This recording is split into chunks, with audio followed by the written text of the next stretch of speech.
అటువంటి ఒక గొప్ప సన్యాసే స్వామి వివేకానంద.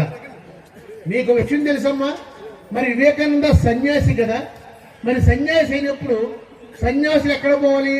అడవుల్లోకి పోవాలి. కానీ ఈ వివేకానంద అనే సన్యాసి మాత్రం అడవుల్లోకి వెళ్ళలేదు. ఎందుకు వెళ్ళలేదంటే, అందుకని నేను ఎప్పుడూ ఆయన అంటుంటాను, ఆయన గృహస్థ సన్యాసి అని.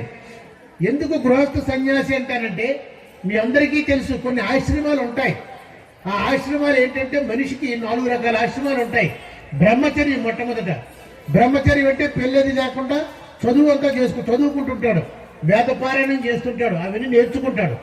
ఆ బ్రహ్మచర్యం తర్వాత గృహస్థాశ్రమం వస్తుంది, దాని తర్వాత వానప్రస్థం, దాని తర్వాత చివరిదే సన్యాసం. సన్యాసం అంటే ఏంటంటే అన్ని భావంలో దూరంగా ఉంటాడు, ఎప్పుడు చనిపోదాం అని కూడా చావుకు కూడా ఎదురుగా ఉంటాడు, రెడీ అంటే ఎదురు చూస్తుంటాడు అన్నిటికీ తెగించి. అటువంటి మనిషే సన్యాసి.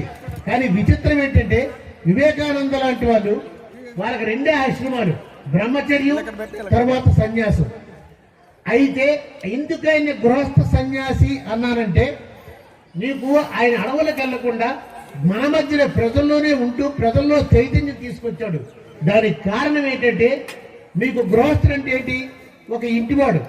ఆ ఇంటికి మనిషి ఎప్పుడు పెద్ద మనిషి ఏం చేస్తారంటే, ఆ ఇంటిని చక్కబెడుతుంటాడు. ఇల్లు ఏమైనా సరే ఇబ్బందులు పడుతుంటే ఆ ఇంటిని చక్కబెట్టే కార్యక్రమం ఆ ఇంటి పెద్ద ఆయన చేస్తుంటాడు.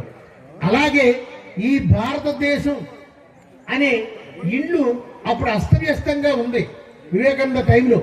ఎందుకంటే అప్పటికే బ్రిటిష్ వాళ్ళు, ఆ ఈస్ట్ ఇండియా కంపెనీ వీళ్ళందరూ పరిపాలించి, మనం కూడా పాశ్చాత్య ధోరణులన్నీ కూడా మనం అలవాటు చేసుకుంటూ అదేదో అవే బాగున్నాయి అనుకొని మన ఆచారాల దూరంగా ఉంటూ చేస్తుంటే, అవన్నీ తప్పు అని చెప్పడం కోసం వివేకానంద అనే ఒక సన్యాసి సన్యాసం స్వీకరించిన ఎక్కడో అడవులకు పోకుండా ఈ సమాజంలో మన మధ్యలో ఉంటూ ఈ భారతదేశాన్ని అంతటినీ కూడా చైతన్యపరిచిన గొప్పవాడు వివేకానందుడు.